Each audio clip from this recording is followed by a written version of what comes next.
मंगलम भगवान वीरो मंगलम गौतमोगिनी मंगलम कुंद कुंदायो जैन धर्मोस्तु मंगलम सर्वमंगल मांगल्यम सर्वकल्याणकारकम प्रधानं सर्वधर्माणां जैनं जयतु शासनम्।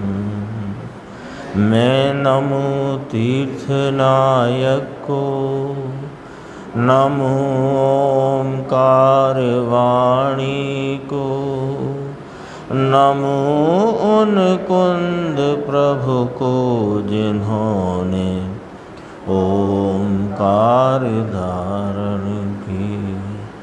अहो उपकार जिनवर का, कुंद का दिव्य वाणी का, जिन कुंद ध्वनि दाता उन कहान स्वामी का।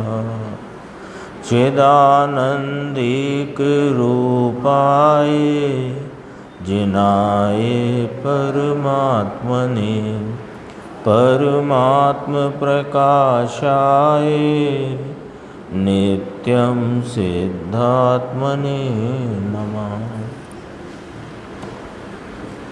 आचार्य योगेंद्र देव कृत परमात्म प्रकाश नाम का ग्रंथ है और इसके दूसरे महाधिकार में 67वीं गाथा का कुछ अंश अपन ने आज गुरुदेव श्री के इस प्रवचन में सुना। और 68वीं गाथा जो यह भी शुद्ध उपयोग शुद्ध परिणाम की महिमा करती हुई ये गाथा दोहा सूत्र है। तो 67 गाथा में ये कहा था कि संयम, शील, तप, दर्शन, ज्ञान ये सब शुद्ध उपयोगियों के ही होता है। तो अपना दर्शन तक की व्याख्या आ गई थी और ज्ञान की व्याख्या में भी यही कहा कि सम्यक ज्ञान और सम्यक ज्ञान में से केवल ज्ञान ऐसे वह शुद्ध उपयोगियों के ही होता है। सम्यक ज्ञान यानी स्वयं संवेदन ज्ञान, छद्मस्त को होने वाला आत्मा के स्वरूप संवेदन संचेतन प्रत्यक्ष वेदन रूप जो ज्ञान है वह भी शुद्ध उपयोगियों के ही होता है। और उसके फल रूप जो पूर्ण ज्ञान केवल ज्ञान वह भी शुद्ध उपयोगियों के ही होता है। यहाँ तक बात आई तो उसमें ये बात स्पष्ट हुई कि शुभ उपयोगियों के सम्यक ज्ञान भी नहीं होता। यानी शास्त्र का वांचन कितना भी हो लेकिन स्वरूप संचेतन बिना शुद्ध उपयोग के बिना सम्यक ज्ञान नहीं है। ये वाली बात स्पष्ट हुई थी। फिर एक बोल ये और है इसमें कि कर्म 6 भी शुद्ध उपयोगियों के ही होता है। उसकी चर्चा आज अपन ने सुनी है। यहाँ प्रवचन प्रारंभ हुआ उसके दूसरा पैराग्राफ है। और कर्म 6 अर्थात अब कर्म 6 की बात आई तो 3 की बात आई, द्रव्य कर्म, भाव कर्म और 9 कर्म का नाश। 6 माने नाश। तो कर्म 6 यानी द्रव्य कर्म, भाव कर्म और 9 कर्म का 6 यानी कि नाश। तो उसमें भाव कर्म का नाश आया मूलतः शुद्ध उपयोगियों के भाव कर्म यानी रागादि मलिनता विकारी भाव का नाश शुद्ध उपयोगियों के होता है। और जो द्रव्य कर्म और 9 कर्म का नाश कहा वह तो निमित्त से बात है। देखो उसमें भाव कर्म का नाश आया तो वह परमात्म स्वरूप की प्राप्ति यानी भाव कर्म का नाश। दोनों तरफ से प्राप्ति के रूप में क्या प्राप्त हुआ कि ये जो त्रिकाली परमात्म स्वरूप है इसका परिपूर्ण लाभ पर्याय में प्राप्त हुआ। और नास्ति से कहें कि परिणति में जो मलिनता अपूर्णता थी उसका नाश हुआ, तो भाव कर्म का नाश हुआ। अस्थि से क्या हुआ कि आत्मा के अनंत गुण संपदा का पर्याय में पूर्ण प्रकटपना, पूर्ण लाभ हुआ है। और नास्ति से जो पर्याय में मलिनता आदि थी उसका नाश हुआ। इसका नाम तो अभी यहाँ नाश की बात करी ना, नास्ति से कथन है कि भाव कर्म का नाश किसके होता है? शुद्ध उपयोगियों के होता है, ऐसा लिया ना। द्रव्य कर्म 9 कर्म तो निमित्त हैं और परमात्म स्वरूप की प्राप्ति वह भी शुद्ध उपयोगियों के ही होती है। इसलिए शुद्ध उपयोग परिणाम और उन परिणामों का धारण करने वाला पुरुष वही जगत में प्रधान है। शुद्ध उपयोग परिणाम जगत में प्रधान है और शुद्ध उपयोग परिणामों को धारण करने वाला जो पुरुष नाम आत्मा वह ही जगत में प्रधान है। गाथा थी, गाथा 67, शुद्धौ तीर्ण पहाणु, चौथा पद है सूत्र का। शुद्ध यानी वह प्रधान पुरुष जगत में कौन प्रधान है? कि वह शुद्ध उपयोग से परिणित, शुद्ध उपयोग रूपी परिणाम को धारने वाला वह पुरुष नाम आत्मा ही जगत में प्रधान है। स्पष्ट किया देखो, शुभ अशुभ परिणाम से रहित द्रव्य स्वभाव के परिणाम जो शुद्ध हों वह पुरुष और वह परिणाम जगत में प्रधान है।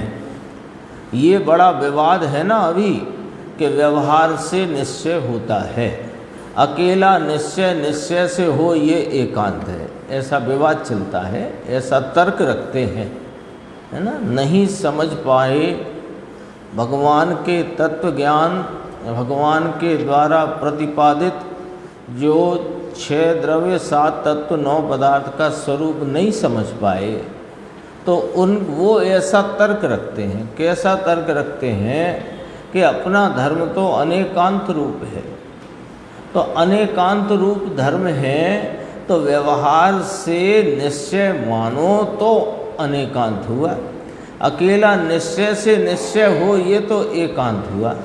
कि आपने जिनेंद्र परमात्मा के अनेकांत को समझा ही नहीं। धर्म की प्राप्ति पर्याय में निश्चय से ही यानी यथार्थ वस्तु के आलम्बन से ही होती है, अन्य आलम्बन से नहीं। ये अनेकांत है। हुआ कि नहीं अनेकांत? भी करके अनेकांत नहीं होता। हाँ, भी करके तो वो कथनचित की बात हो तब अलग बात है ना। हाँ, तो वो सर्वथा और कथनचित की बात है। लेकिन जब एक की स्थापना है तो दूसरे दूसरे का इनकार है। तो अपनी परिणति में अभी तो अगली गाथा आने वाली है, धर्म कैसे कहते हैं। यथार्थ धर्म की प्राप्ति तो धर्मी के आश्रय से ही होती है, अन्य के आश्रय से नहीं। ये अनेकांत है। ऐसा थोड़ी अनेकांत हुआ कि इससे भी होती है और उससे भी होती है, ऐसा कोई अनेकांत नहीं। तो ऐसा वे तर्क रखते हैं कि ऐसा तो ये तुम्हारा एकांत है कि निश्चय से निश्चय होता है। अरे उसे खबर नहीं है, शुभ उपयोग से शुद्ध उपयोग होता ही नहीं। क्यों? कुछ लॉजिक है कि हाँ, बहुत सीधा। शुभ उपयोग अशुद्ध उपयोग है कि शुद्ध उपयोग है ना। अपने पास उपयोग के 2 भाग करें, शुद्ध उपयोग अशुद्ध उपयोग। तो शुभ उपयोग कौन से उपयोग में आएगा? अशुद्ध में आएगा कि शुद्ध में आएगा? अशुद्ध में आएगा तो अशुद्धता से शुद्धता की प्राप्ति कैसे हो? तो सीधा लॉजिक है, सीधा न्याय है। शुभ उपयोग से शुद्ध उपयोग होता ही नहीं। शुद्ध उपयोग तो स्वभाव के आश्रय से होता है और वह शुद्ध उपयोग दर्शन, केवल दर्शन, स्वयं संवेदन ज्ञान, केवल ज्ञान। दर्शन में 2 लिए, शुद्ध उपयोग से सम्यक दर्शन, सम्यक दर्शन से केवल दर्शन। शुद्ध उपयोग से स्व संवेदन रूप सम्यक ज्ञान से केवल ज्ञान। तो दोनों में शुद्ध उपयोग सिद्ध हुआ। तो शुद्ध उपयोग से सम्यक दर्शन, शुद्ध उपयोग से केवल दर्शन, शुद्ध उपयोग से स्व संवेदन ज्ञान, शुद्ध उपयोग से केवल ज्ञान। शुद्ध उपयोग से भाव कर्म का नाश और निमित्त में द्रव्य कर्म नौ कर्म का नाश। और अस्थि में आओ तो कहा परमात्मा की प्राप्ति, वह शुद्ध उपयोग से होती है। अब अभी तो कहे शुद्ध तो है ही नहीं, भरत क्षेत्र 5वां काल अभी तो शुद्ध है ही नहीं, अकेला शुभ है, इसलिए उसी से ही धीरे धीरे धर्म होगा। भाई ये बड़ा मिथ्यात्व शल्य है। शल्य समझते हो ना? शल्य माने ये एक तरह की भ्रांति है। शल्य नाम भ्रांति, बड़ी बड़ी भ्रांति है। क्या भ्रांति है? कि शुद्ध उपयोग होता ही नहीं। यदि इस 5वें काल में भरत क्षेत्र में शुद्ध उपयोग नहीं होता, इतनी बात कह कर के आप अपने लिए कुछ भी कहना चाहते हो कदाचित, लेकिन अनंत आचार्य जो अनेकों आचार्यों की परंपरा है उस पे आपने प्रश्न चिन्ह खड़ा कर दिया।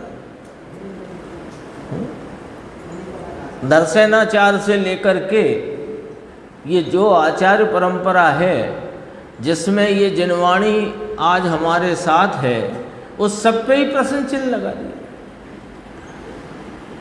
सिर्फ काय के लिए? अपने किसी स्थापना सिद्धि, अपनी मान्यता के लिए आपने पूरी जिनवाणी का, यानी वो शुद्ध पंचमी से लेकर शुरू हुई जो बात, वहाँ से लेकर के सारी बात ही प्रश्नों के घेरे में आकर खड़ी हो गई। ऐसा नहीं है। शुद्ध उपयोग सदैव है और शुद्ध उपयोग चारों गति में है। शुद्ध उपयोग चारों गति में है। त्रियंच को भी शुद्ध उपयोग होता है। बोलो भगवान महावीर के जीव को, है ना, 10 भव के पूर्व के 10वें भव में शुद्ध उपयोग नहीं हुआ था तो सम्यक दर्शन कैसे हुआ? यही तो अभी अपन ने पढ़ा। देव में हो, नरक में हो, मनुष्य में हो, चारों गति में, सभी काल, सभी क्षेत्र, शुद्ध उपयोग की कहीं मनाही नहीं है। शुद्ध उपयोग की पूर्णता यानी उसका पूर्ण फल ना आ सके ऐसी योग्यता जीवों की हो सकती है। उसमें भी क्षेत्र काल की बाधा नहीं लेना। यहाँ ऐसे जीव ही नहीं उस योग्यता के कि वे शुद्ध उपयोग की पूर्णता कर सकें। बस इतनी बात अपन ख्याल में ले सकते हैं। आगे बढ़ते हैं। देखो मुमुक्षु ने यही चर्चा थी ना, इसी के संदर्भ से। मार्ग 2 हैं। जिनवाणी में कहा 2 मार्ग हैं, एक निश्चय मार्ग और एक व्यवहार मार्ग। ऐसा आता है ना, निश्चय मार्ग और व्यवहार मार्ग। तो उसका उत्तर है सपना सबका सुना हुआ है, वो नई बात नहीं कहने वाले हैं, पर दृढ़ता के लिए कहते हैं। वह व्यवहार मार्ग तो कोई मार्ग ही नहीं है, एक ही मार्ग है, निश्चय मोक्ष मार्ग। निश्चय मोक्ष मार्ग माने निश्चय के विषयभूत अपने चैतन्य तत्व के आलम्बन से वर्तते शुद्ध उपयोग में ही मार्ग वर्तता है, अन्य तो आरोपित कथन है। व्यवहार मार्ग तो आरोपित कथन है, व्यवहार मार्ग है ही नहीं। तो किस पे आरोप कर दिया? क्यों आरोप कर दिया? 2 बातें आएंगी ना। यदि मोक्ष मार्ग एक ही है, कौन सा? कि ये जो धर्मी अपना ज्ञायक चैतन्य भगवान मुक्त स्वरूप वस्तु तत्व, इसके आलम्बन से प्रकटने वर्तने वाला शुद्ध उपयोग, शुद्ध भाव, शुद्ध परिणाम ही मोक्ष का मार्ग है, और कोई मोक्ष का मार्ग है ही नहीं। तो फिर जो जिनवाणी में व्यवहार मार्ग कहा, सो वो क्या है? पहला प्रश्न कि वो तो मार्ग नहीं है, आरोप करके उपचार से कहा गया है। अच्छा, अब दूसरा प्रश्न खड़ा हो गया, किस पर आरोप किया? और क्यों आरोप किया, किस पर आरोप किया व्यवहार मार्ग का और क्यों आरोप किया व्यवहार मार्ग का। प्रश्न आ गया कि नहीं आ गया? उसका उत्तर है कि जो निश्चय धर्म नाम स्वरूप के आलम्बन से जिसकी परिणति में शुद्ध भाव, शुद्ध परिणाम, शुद्ध परिणति प्रकट हुई है शुद्ध उपयोग के द्वारा,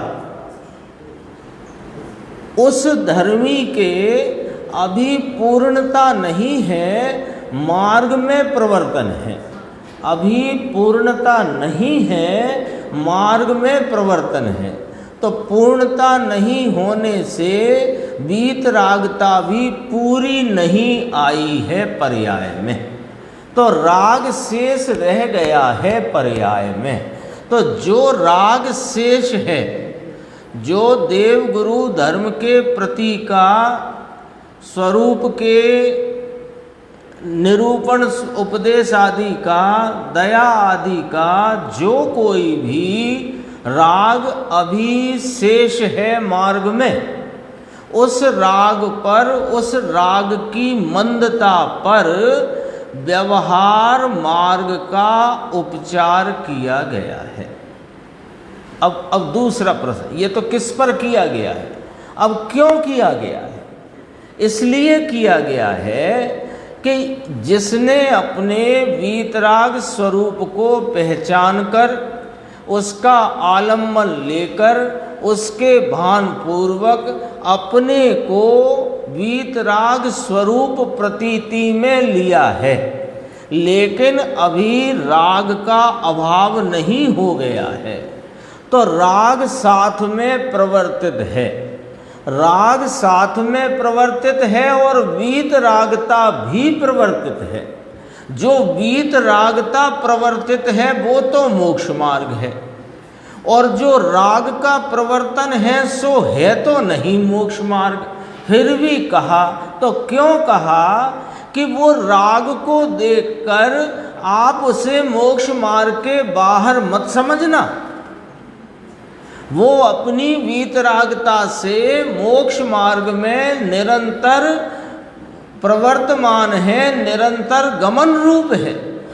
तथापि उसके अभी अस्थिरता में रागादि भाव चलते हैं, सो ये रागादि भाव चूंकि मोक्ष मार्ग तो नहीं है, लेकिन मोक्ष मार्गी के हैं, इसलिए इन्हें व्यवहार से मोक्ष मार्ग कहा गया है। ऐसे ही नहीं कोई कह दो इसको भी कह दो, ऐसे नहीं है। अब देखो गुरुदेव का पढ़ते हैं अपन, वह तो निश्चय धर्म के साथ में राग की मंदता, ये तो आया, उसमें आया था शुद्ध परिणाम है, वह धर्म है, उसके साथ शुभ राग है, वो व्यवहार संयम कहने में आता है नहीं संयम। संयम तो किसे कहा? जब उपयोग संयमित होकर स्वरूप में रहे उसका नाम संयम। तथापि वो संयमी है अपने में रहने के कारण, अपने में रहकर वीतराग मार्ग, वीतराग परिणति शुद्ध ज्ञान धारा में प्रवर्तता है, इसलिए वो संयमी नाम को प्राप्त हुआ है। उस संयमी के जितना बाहर में जो रागादि का मंदता का परिणाम है, उसे व्यवहार से संयम कह दिया है तो असंयम। असंयम है ना, स्वरूप में नहीं रह सका तब आया है, पर कह दिया तो संयम। संयम क्यों कह दिया उसे जब नहीं है? तो संयमी का है इसलिए कह दिया। आरोपित है वह बात, वह यथार्थ नहीं है, वह शुभ उपयोग, वह बंध का कारण है। मूल बात शुभ उपयोग, अरे ज्ञानी का, अरे मुनिराज का, अरे श्रेणी में आरोहित मुनिराज का। अबुद्धिपूर्वक का जो राग चल रहा है 8वें 9वें 10वें ग्रह स्थान, वो भी बंध का कारण। उससे मुक्ति हो रही है कि ना, बंध ही हो रहा है, तथापि स्थिति अल्प है, वो अलग बात है। वह, और उसमें भी यदि आराधना पूरी नहीं हो तो लंबी स्थिति पड़ जाती है, जैसे सरवार सिद्धि की 33 सागर की। 33 सागर अल्प स्थिति नहीं होती है, तथापि संसार की अपेक्षा अल्प है, अनंत संसार की अपेक्षा अल्प, चुल्लू भर है, क्योंकि असंख्यात में आ गया, वो अनंत में नहीं रह गया है। वह शुभ उपयोग, वह बंध का कारण है, वह मोक्ष का कारण नहीं। ये बड़ा विवाद अभी है ना, ये विवाद का विषय नहीं है। ये तो अपने अपने समझो जिद के कारण विवाद बना हुआ है, विवाद का कोई इसमें काम ही नहीं। यानी कैसे भी करके जो कुछ हम करते आए हैं उसे कैसे भी करके धर्म कहने लग जाओ तो विवाद मिट जाए। कल तो समन्वय की बहुत चर्चा आ गई थी, समन्वय कैसे करें, है ना। पूरब का कल बात करी, सूरज पूरब से उगता है, अब दूसरे कहने लगे पश्चिम से उगता है, तो समन्वय करो तो उत्तर से मान लो, चलेगा। बस वही वाली बात है। देखो 449 पेज। इसलिए इतनी चर्चा आई, वहाँ से ध्यान रखना। शुद्ध उपयोग से ही संयम है, सील है, तप है, दर्शन है, ज्ञान है और भाव कर्म, द्रव्य कर्म, 9 कर्म का नाश है। इसलिए शुद्ध उपयोग के समान अन्य नहीं है। इतनी बात करी तो फिर उसका अर्थ क्या निकला, तात्पर्य क्या खड़ा हुआ कि शुद्ध उपयोग के समान कुछ है ही नहीं, कुछ भी नहीं है। इसलिए शुद्ध उपयोग के समान अन्य नहीं है, ऐसा तात्पर्य नाम रहस्य जानना। तात्पर्य अर्थात रहस्य, जिनवर की कथनी का रहस्य, जैन सिद्धांत का यह रहस्य है। ये अपने आ गया आश्रव अधिकार में, इदम एव तात्पर्यम शुद्ध नयम न हेयम। ये गुरुदेव ने याद किया समय सार को, यहाँ देखो बहुत गंभीर है, ये पंक्ति गंभीर है। इदम एव तात्पर्यम शुद्ध नयम न हेयम। यहाँ है ना, इदम माने यह जो शुद्ध उपयोग है, एव वही तात्पर्य रूप है क्या कि शुद्ध नयम न हेयम। जैन सिद्धांत वीतराग मार्ग का रहस्य यह है कि शुद्ध उपयोग का परिणमन जो शुद्ध नय, उसे छोड़ने योग्य नहीं है। शुद्ध नयम न हेयम, शुद्ध नय त्यागने योग्य नहीं है। शुद्ध नय माने क्या कि शुद्ध नय के 2 अर्थ लेना। एक तो वह परिणति जो स्वरूप के आलम्बन में बरतती है, वह शुद्ध नय है ना। दूसरे शब्दों में समझना है तो विषय और विषयी, जो विषय करता हुआ है वो भी शुद्ध नय, और जो विषय है वो भी शुद्ध नय। तो स्वरूप के आलम्बन में प्रवर्तित उपयोग की दशा, उसको भी शुद्ध नय कहते हैं। और वह जो उपयोग जिसका आलम्बन लेकर बरत रहा है, उस विषय को भी शुद्ध नय कहते हैं।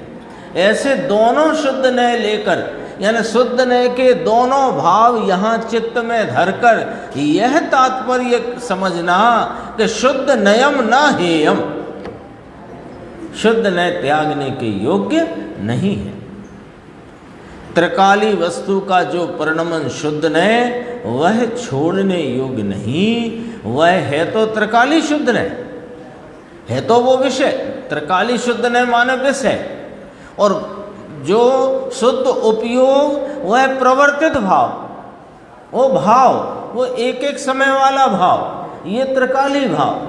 तो दोनों एक समय में कैसे कि एक समय में ये त्रिकाल रहने वाला और एक समय में वो परिणमने वाला, और एक ही समय में दोनों शुद्ध नय। शुद्ध नय दोनों माने दो प्रकार का भाव एक शुद्ध नय में घटित इस प्रकार होता है। उसके परिणमन को भी शुद्ध नय कहा। परिणमन जो शुद्ध उपयोग है वह शुद्ध नय, और उसका विषय है वह भी शुद्ध नय। यह और शुद्ध न और क्या ये सब, और क्या कि और सब हेयम, रहस्य है ना, रहस्य क्या हुआ, शुद्ध नयम न हेयम, शेष सभी हेयम। आ गया कि नहीं आ गया? सरल सीधी बात है। और हम क्या करते हैं कि अपने किसी पूर्व के आग्रह को, अपने गलत अभिप्राय को कैसे ना कैसे हम न्याय संगत न्यायोचित ठहराने की जद्दोजहद में जो मूल मार्ग आचार्य भगवंतों ने, ज्ञानी धर्मात्माओं ने खोल खोल कर गुरुदेव की भाषा में डांडी पीट कर कहा, उसे हम कान नहीं धरते, है ना। जैसे क्या हुआ कि मान लो कोई अपन यहाँ से दक्षिण देश में जाए, अब अपने को कदाचित रास्ता यहाँ भोपाल इंदौर ग्वालियर जाओ तो पता भी है, अब दक्षिण देश में गए तो नहीं पता है रास्ता, और अपन अपनी कार से गए हैं तो गलत रास्ते पे चले गए। अब गलत रास्ते पे चले गए तो किसी से पूछा तो उसने कहा नहीं, आप गलत रास्ते पे आए हो। और कितने आ गए कि आप तो 70-80 किलोमीटर गलत आ गए, समझे ना जरा। तो आपको जाना था कितना, मान लो 125 किलोमीटर के गंतव्य पर जाना था, 125 किलोमीटर के गंतव्य पर जाना था, और उसने कहा आप तो 70-80 किलोमीटर गलत आ गए। अब इसे ये लगा कि 70-80 किलोमीटर आने में मैंने 1.5 घंटा लग गया, और जो तेल फेल 1000-2000 का जल गया सो अलग। अब कैसे ही करके मुझे तो यही मार्ग मानना है, मैं तो यही वाला मानूंगा। अब मैंने 1.5 घंटा तो खर्च कर लिया, और 2-4-2000 का जो भी उसमें तेल पानी जल गया। अब मैं तो यही वाला, अब कुछ भी करो आप तो यहीं से मानूंगा मैं तो। अब क्या होगा आप बताओ, क्या होगा? और तेल फूकेगा और समय खराब करेगा और पहुंचेगा है नहीं। हमारे साथ भी यही दशा हो गई है, क्योंकि गलत मार्ग पर तो है ही। यदि सही पे होते तो अब तक वहां बैठे होते लोकाग्र में जाकर, तो गलत तो है, और गलत है। और ज्ञानी जन आचार्य परमात्मा हमसे कह रहे हैं तुम गलत मार्ग पर हो और सच्चा मार्ग ये वाला है। नहीं, पर हमने इतने साल किया, उसका क्या करें? हमारे 40-50 साल इसी काम में निकल गए, इसी में धर्म मानते निकल गए। अब आप एक नया धर्म बताने लग गए, हम तो वही वाला मानेंगे, क्योंकि अब इतने साल खर्च किए। तो फिर उसको क्या जवाब आएगा कि इतने किए हैं सो तुमने गलत ही किए हैं, और जितने बचे हैं वे भी गलत यदि करोगे तो फिर क्या होगा कि ये समय जो ये अवसर मिला है, कैसा अवसर? आर्य देश, मनुष्य भव, जैन कुल और सच्ची बात मिल गई, तभी तो कहा ये मार्ग नहीं है। ये अवसर जो मिला ये भी चूक जाओगे।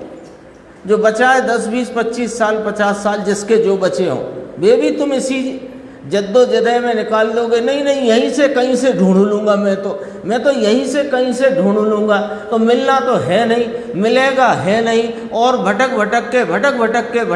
के जो बचा खुचा अवसर है वो भी चला जाएगा। और फिर क्या दशा होगी कि जैसे वो अभी जेठ महीना आएगा ना, तो वो भंवर चलता है हवा का, तो उसमें कोई पत्ता आ जाए, अरे आपकी जेब का 500 का नोट आ जाए, तो वो कहाँ जाके गिरेगा मालूम नहीं पड़ता है। गुरुदेव बताते बंटोलिया में गया तरना, कहीं जावी ने पड़े मालूम ना पड़े, खबर ना पड़ से, कहाँ जाके गिरेगा। इसलिए उसको क्या करना चाहिए? दक्षिण देश में गए अपने यहाँ के यात्री को, भाई यदि गलत आ गए हैं, अच्छा तो हम गलत आ गए हैं, कोई बात नहीं, अब हम वापस चले जाते हैं, आप हमें बता दो अब कहाँ से मुड़ना है।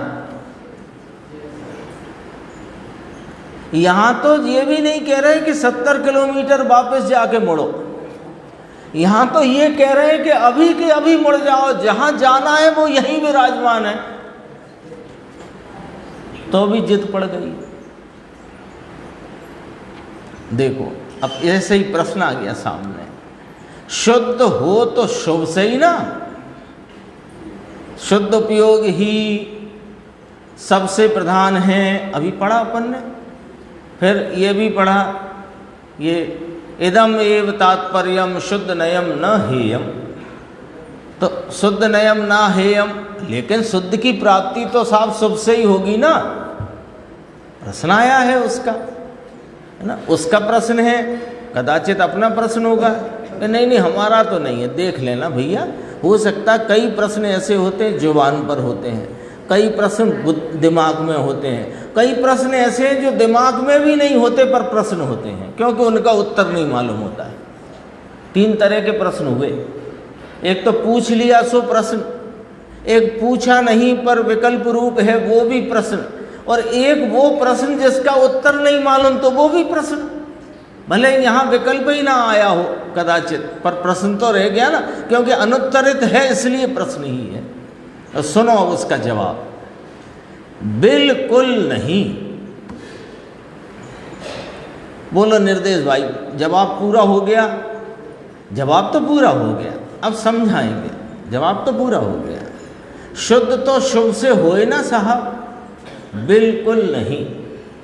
शुभ की रुचि छोड़े तो शुद्ध हो। लो इतना समझो, टॉप क्लास का यहाँ पर बिल्कुल मुद्दे की बात सीधी अपने को ऐसे समझो, कहो कि मास्टर की दे दी। अपना ये भी प्रश्न रहता है ना, क्यों नहीं होता, क्यों नहीं होता, क्यों नहीं होता, तो क्यों नहीं होता? रुचि रखे उसकी, कार्य चाहे इसका, कैसे होएगा?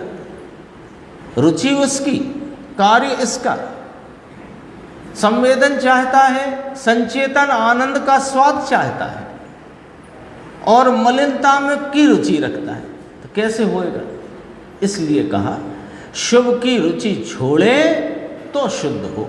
शुभ छूटेगा बाद में, अशुभ छूटेगा, फिर शुभ छूटेगा, फिर पूर्ण शुद्ध होएगा। लेकिन शुभ की रुचि रख कर के शुद्धता का तो अंश भी नहीं होएगा। शुभ की रुचि छोड़े तो शुद्ध हो, ऐसी बात है। भाषा ऐसी आए इसलिए सब बेचारे उलझे हैं ना। कल आई थी ना भाषा, व्यवहार से निश्चय, व्यवहार के बल से। तो कल अपन ने दरवाजे का दृष्टांत दिया था, दरवाजे से अंदर आए, तो दरवाज़ा पे खड़े खड़े आए कि दरवाज़ा लेकर आए कि दरवाज़ा छोड़ कर आए, है ना। तो जो जो जवाब वहाँ है वही जवाब यहाँ है। व्यवहार नय से भिन्न साध्य साधन, भिन्न साध्य साधन की जब चर्चा आचार्य परमात्मा करें तो व्यवहार साधन और निश्चय साध्य ऐसा कहने में आया है। वह तो व्यवहार को उपचार से साधन कहा है, स्वरूप का साधन तो एक ही है ना। ही मत भूलना, ही पर जोर है, एक ही है। राग से भिन्न पढ़कर एकाग्र होना वह एक ही साधन है। सीधी सीधी बातें हैं। और फिर नीचे ये थोड़ा कहा गुरुदेव ने, जो ब्रह्मदेव सूरी महाराज ने प्रवचन सार की 274 नंबर की गाथा का संदर्भ दिया था ना, उसी को याद किया कि शुद्ध उपयोगी के ही मुनिपद कहा है और उसी के दर्शन ज्ञान कहे हैं। कुंद कुंदाचार्य ने कहा 274 प्रवचन सार जी, शुद्ध उपयोगी और शुद्ध संयम, वह गाथा है प्रवचन सार, तीसरा भाग माने चरणान योग सूचक चूलिका, 274 गाथा। शुद्ध उपयोगी को दर्शन और ज्ञान है, शुद्ध उपयोगी को निर्वाण है, और वही शुद्ध अर्थात रागादि रहित है, उसी को हमारा नमस्कार है। कुंद कुंदाचार्य नमस्कार करते हैं। देखो अब यहाँ से 68 गाथा प्रारंभ होती है। देखो भाव विसदहु अपणहु धम्म भणे विणु लेऊ चौगई दुखम जाधरई जीव पढ़ंतउए। जो विशुद्धतामय परिणति है धर्म मान धारण करता वह चहुगत के दुख जीव को सुख में स्थापित करता। चहुगत के दुख जीव को, यानी दुखी जीव है वो, है चहुगत के दुखी जीव को सुख में स्थापित करता है। इसे बराबर समझना, है ना। दुख थोड़ी जीव में, दुख थोड़ी सुख में स्थापित। दुखी जीव है चार गति का, है ना, उसको सुख में कौन स्थापित करता है कि जो धर्म है वह स्थापित करता है। उत्थानिका है निश्चय से अपना शुद्ध भाव ही धर्म है। यहाँ थोड़ी व्याख्या पिछली व्याख्या से थोड़ी अलग आएगी, अपन उसका भी अंतर है वो समझेंगे। अन्वयार्थ, मिथ्यात्व रागादि से रहित शुद्ध परिणाम है वही अपना है और अशुद्ध परिणाम अपने नहीं है। कितनी सुंदर बात इसमें आचार्य योगेंद्र देव कहते हैं। मिथ्यात्व रागादि से रहित शुद्ध परिणाम है वही अपना है और अशुद्ध परिणाम अपने नहीं है, है ना। क्यों? इसका भी लॉजिक है कि जो अपना है वो जाता नहीं और जो जाता है वो अपना नहीं, है ना।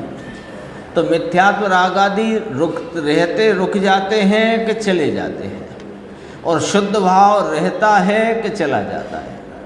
तो इस न्याय पर से तोल लो, सिद्ध भगवंत के शुद्ध भाव है तो वो अपना भाव हुआ और रागादि मिथ्यात्व आदि नहीं तो वो अपना नहीं।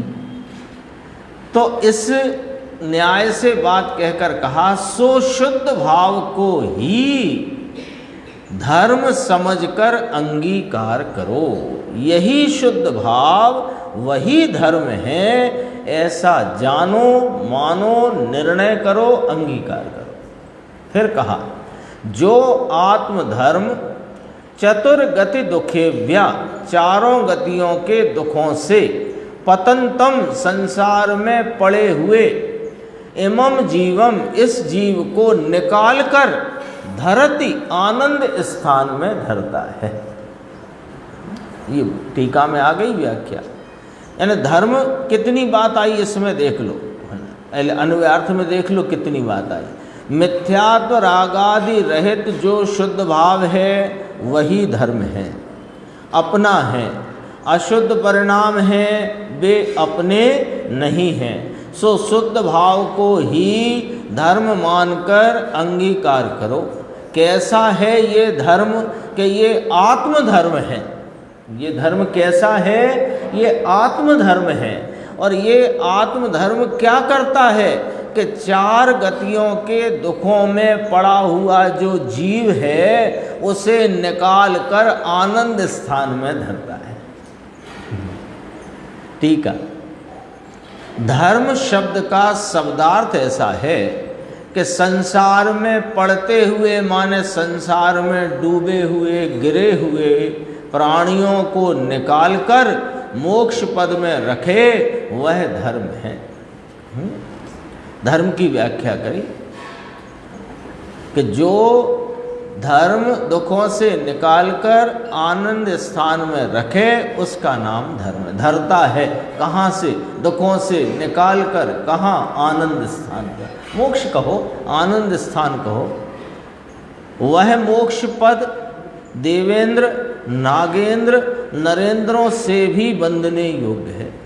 देवेंद्र माने स्वर्गों के इंद्र, नागेंद्र माने भवनवासी के इंद्र, नरेंद्र माने मनुष्य के इंद्र चक्रवर्ती इत्यादि सभी के द्वारा वह मोक्ष पद वंदने के योग्य है।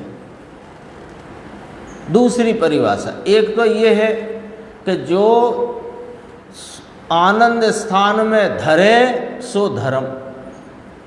धर्म की पहला शब्दार्थ जो आनंद में ले या स्वभाव में धरे, आनंद में धरे, उसका नाम धर्म। एक दूसरा, आत्मा का निज स्वभाव है वही धर्म है। वस्तु स्वभावो धम्मो, आगे ना, तो निज स्वभाव है वही धर्म है। अब तीसरी बात, जितने जिनेंद्र भाषित धर्म हैं वे सब इस शुद्ध भाव में ही पाए जाते हैं। एक शुद्ध स्वरूप के अवलंबन में प्रगटने वाले शुद्ध उपयोग और शुद्ध भाव, उसमें ही ये सब धर्म पाए जाते हैं। कौन से? कि जो जिनागम में धर्म के रूप में कहे, दया को धर्म कहा, यानी अहिंसा परमो धर्मा। तो कहाँ मिलेगा अहिंसा परमो धर्मा? वीतराग भाव, शुद्ध भाव, उसका नाम अहिंसा। हिंसा किसे कहा? पुरुषार्थ सिद्धि उपाय में रागादि भावों की उत्पत्ति सो हिंसा है, और रागादि भावों का उत्पन्न नहीं होना सो अहिंसा है। तो अहिंसा क्या सिद्ध हुआ? शुद्ध भाव। अहिंसा शुद्ध भाव हुआ ना। तो अहिंसा परमो धर्म है ना, ये तो सबको याद है, बचपन से ही अपन कहते आए हैं अहिंसा परमो धर्म। तो अहिंसा माने क्या? कि शुद्ध भाव है ना। यहाँ अभी अपन उसी संदर्भ से शब्द का प्रयोग करें, शुद्ध भाव, वो अहिंसा।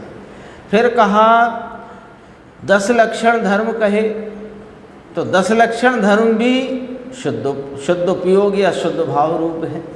अच्छा, श्रावक का धर्म, मुनि का धर्म, वो भी शुद्ध उपयोग रूप है। श्रावक का धर्म व्रत रूप है कि शुद्ध रूप है? शुद्ध भाव रूप है, शुद्ध भाव रूप है। श्रावक के व्रत है ना, थोड़ी सी बात टेढ़ी लगेगी पर वो सीधी है ना।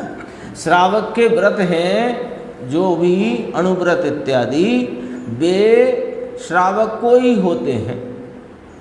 तो श्रावक को क्यों होते हैं? कि वे 2 कषाय चौकड़ी की अभाव रूप दशा में 2 कषाय चौकड़ी के सद्भाव में होते हैं। ठीक है, तो वे व्रतादि जिन्हें धर्म कहा उपचार से, वे किसके हैं? कि शुद्ध भाव वाले शुद्ध उपयोगियों के ही हुए ना। और मुनिराज के भी महाव्रतादि, वे भी 3 कषाय चौकड़ी की अभाव रूप वीतरागता में प्रवर्तित शुद्ध भाव में परिणमित जीव को एक कषाय के सद्भाव में होते हैं। तो जो धर्म व्यवहार से कहे गए है ना, यह पॉइंट ये समझना है कि जो व्यवहार से धर्म कहा गया जनागम में, श्रावक के धर्म, मुनि के धर्म, वे भी दरअसल शुद्धोपयोगियों के धर्म हैं। तो वे भी शुद्ध उपयोगियों के ही होते हैं। और 10 लक्षण धर्म जो कहे, वे भी शुद्ध उपयोगियों के शुद्ध भाव में होते हैं।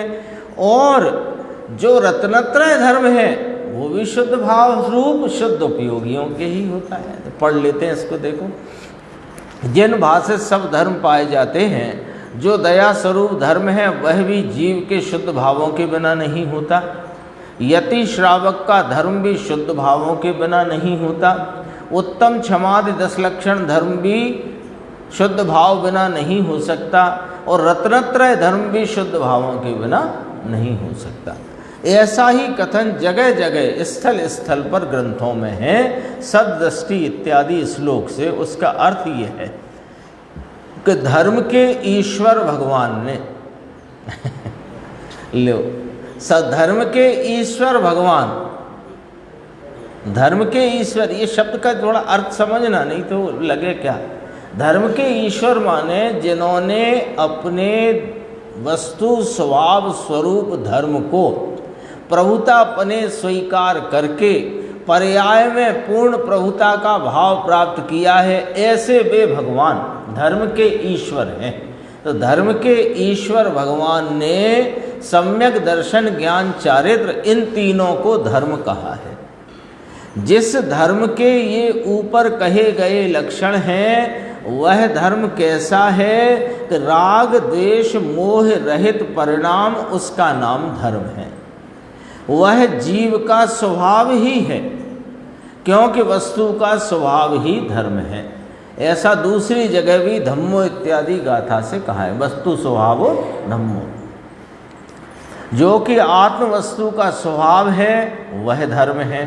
उत्तम क्षमादि भाव रूप 10 प्रकार के धर्म हैं, रत्नत्रय धर्म है, और जीवों की रक्षा ये धर्म है। यह जिन भाषित धर्म चतुर्गति के दुखों में गिरते हुए जीवों को उद्धारता है, पड़े हुए, डूबे हुए, गिरे हुए जीवों को उद्धारता है, ऊपर लाता है ना, नुखों से निकालकर उत्तम आनंद के स्थान पर धरता है ना। वही बात को और यहाँ पर अन्य ग्रंथों के संदर्भ से कहा गया अपनी कथन की पुष्टि के लिए। यहाँ शिष्य ने प्रश्न किया, अब ये थोड़ा समझना।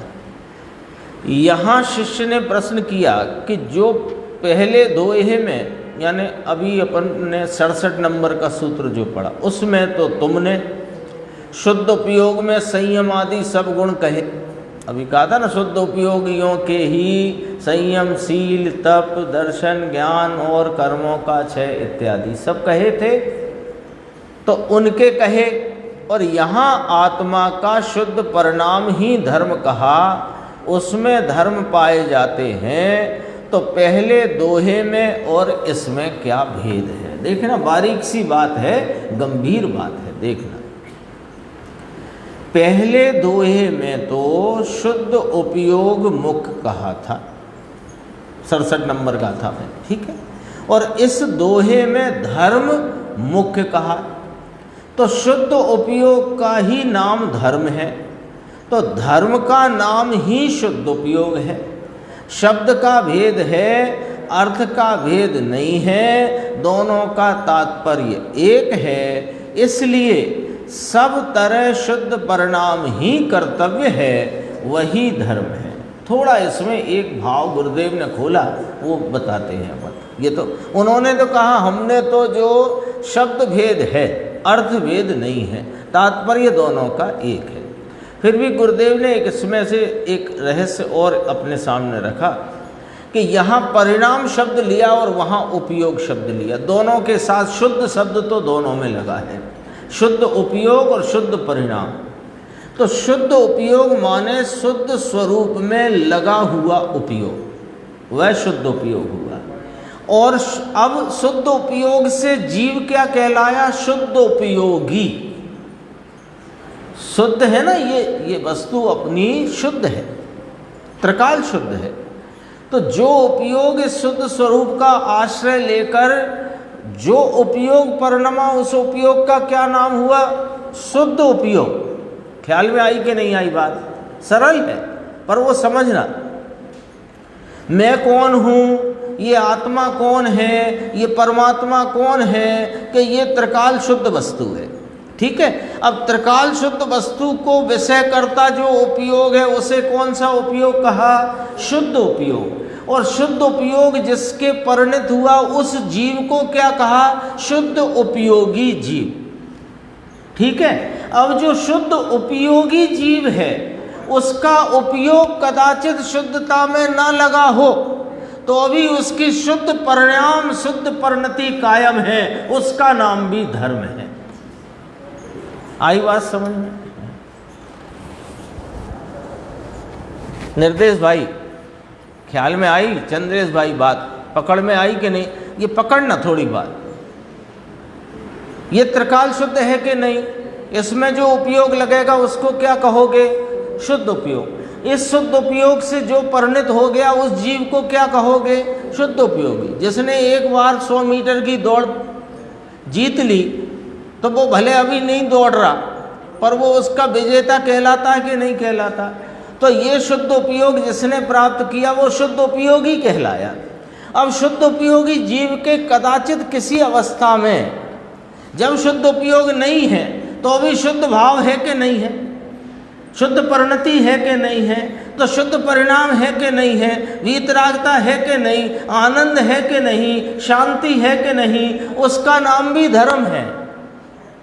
तो शुद्ध परिणाम को धर्म कहना माने शुद्ध परिणति को भी धर्म कहते हैं और शुद्ध उपयोग को भी धर्म कहते हैं। ये वाली बात थोड़ी ख्याल में रखना। देखो गुरुदेव का थोड़ा अपन देखते हैं, यही वो बात है। प्रारंभ हुआ है प्रवचन, निश्चय से अपना शुद्ध भाव ही धर्म है। शुद्ध स्वभाव जो त्रिकाल, उसके अवलंबन से उत्पन्न हुआ शुद्ध भाव, यहाँ परिणाम लिए वहाँ उपयोग लिया था। जो अभी बात करी वही की वही अपने को स्पष्ट हो जाएगी। वह शुद्ध परिणाम अर्थात उपयोग कदाचित अंदर ना हो परंतु शुद्ध परिणाम हो। उपयोग में तो अंदर जम गया होता है तो उसका नाम शुद्ध उपयोगी, शुद्ध उपयोग है ना उसको, तो उस शुद्ध उपयोग में प्रवर्तित है जब उपयोग अंदर में जम गया है। परंतु उपयोग न जमा हो, भगवान की भक्ति आदि में हो, उनके गुणानुवाद में हो, शास्त्र स्वाध्याय में हो, उपदेश में हो, शास्त्र रचना में हो, भोजन करने में हो, दुकान पर बैठने में हो, तो उस समय उपयोग नहीं हुआ स्वरूप में, लेकिन परिणाम शुद्ध है कि नहीं वहाँ पर? हाँ, परंतु शुद्ध परिणाम हो वह धर्म है और शुद्ध भाव ही धर्म है। एव निश्चयेन स्वकीय शुद्ध भाव एव, ए पड़ा है निश्चय, धर्म इति कथयति, इसे धर्म कहा। कथनचित शुद्ध भाव धर्म और कथनचित शुभ भाव धर्म, ऐसा ले लो ना। इससे क्या होएगा कि हमारा जो चल रहा मामला वो भी फिट हो जाएगा इसी में कहीं, क्योंकि हमने तो अभी तक शुद्ध भाव को स्पर्श भी नहीं किया है, लेकिन शुभ भाव तो किए हैं, कर रहे हैं, तो हम भी कहीं फिट हो जाएंगे आपके इस कैटेगरी में। तो कि नहीं, वो तो मैं धर्मी की कैटेगरी में आना है, तो धर्मी का आश्रय लेकर परिणति में धर्म प्रकट करो तो धर्मी कहलाओगे। तब तुम्हारी ये पूजा भक्ति गुणानुवाद उपदेश आदि शास्त्र स्वाध्याय जन शासन की प्रभावना आदि और व्रत आदि के जो परिणाम हैं उन्हें उपचार से धर्म कह दिया जाएगा। लेकिन अभी तो नहीं कह सकते, अभी तो नहीं कह सकते। धर्म इति कथयति, कथनचित शुद्ध भाव धर्म कथनचित शुभ भाव धर्म, ऐसा ले लो ना। ये तो भैया जब आचार्य ने एव कहा, हम कहाँ से ले लें? आचार्य माने कौन? सर्वज्ञ, सर्वज्ञ की कथनी है ना। मूल ग्रंथ कर्तारम सर्वज्ञ देवा, आता है कि नहीं आता? गणधर देवा और फिर आचार्य देव, तो मूल ग्रंथ कर्तार तो वे हैं सर्वज्ञ परमात्मा। उनने कहा नहीं एव लगेगा, तो एव लगेगा तो कथनचित नहीं लगेगा। एव समझ गए? एव माने ही माने सर्वथा, सर्वथा माने कथनचित नहीं।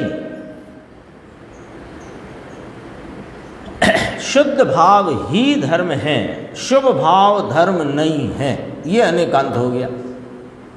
परंतु जब आरोप से कथन करें तब उसे व्यवहार धर्म कहा जाता है। निमित्त का ज्ञान कराने के लिए उपचार को धर्म कहा जाता है नहीं। देखो नीचे ये गुरुदेव ने बहुत अच्छी बात ली। देखो एक ही पंक्ति है, बाकी विषय तो और आया है, अपन उसे कल अपने उसमें स्वाध्याय में लेंगे। ये पंक्ति देखना, शुभ भाव वह दुख का अनुभव है और शुद्ध भाव वह आनंद का अनुभव है। पहले इतनी बात समझ में आती कि नहीं आती? पहले इतनी बात नक्की करो, फिर आगे बढ़ेंगे। शुभ भाव वह दुख का अनुभव है और शुद्ध भाव वह आनंद का अनुभव है। इतनी बात समझ में आई कि नहीं आई? नहीं आई हो तो प्रश्न करो, बोलो भाई। नवीन भाई, समझ में आई कि नहीं आई? इतनी सी बात है। शुभ भाव को दुख का अनुभव क्यों कह रहे हो? क्योंकि आकुलता रूप है। राग है वो आकुलता रूप है ना। दुख रूप है दुख का कारण है, ठीक है। और शुद्ध भाव वह आनंद रूप है, उसमें आनंद का अनुभव है, उसमें आनंद का स्वाद है, उसमें आनंद की धारा है, उसमें शांति की धारा है, उसमें वीतरागता का परिणमन है। ख्याल में आई बात? तो ये बात में कहीं कोई अड़चन तो नहीं। शुभ भाव है वह दुख का अनुभव है, शुद्ध भाव वह आनंद का अनुभव है। अब देखो गुरुदेव कहे वर्तमान में ही अंतर है भाई साहब, तो फल की तो बात क्या करें। वर्तमान में ही अंतर समझ में आया कि नहीं आया? जब वर्तमान में ही शुभ भाव दुख रूप है और वर्तमान में शुद्ध भाव अभी भले आंशिक आनंद को प्रकट करता हुआ हो, पर आनंद तो है ना, शांति वीतरागता तो है ना।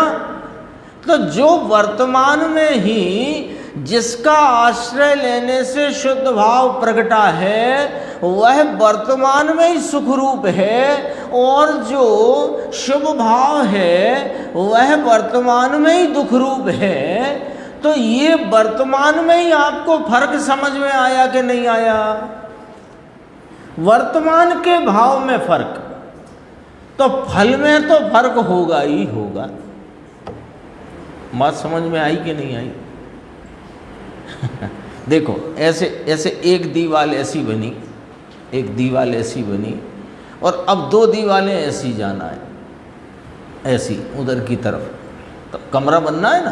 तो एक दीवार तो ये पहले से ही थी, मान लो किसी दूसरे का था मकान वहाँ पर, तो वो तो बिल्कुल बढ़िया सीधा सपाट था।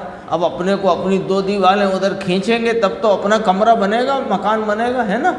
तो अब दो दीवार खींचना है, तो एक दीवार तो है बिल्कुल समकोण 90 डिग्री पर समकोण में, और एक दीवार में 90 की जगह 89 या 91 हो गया मान लो,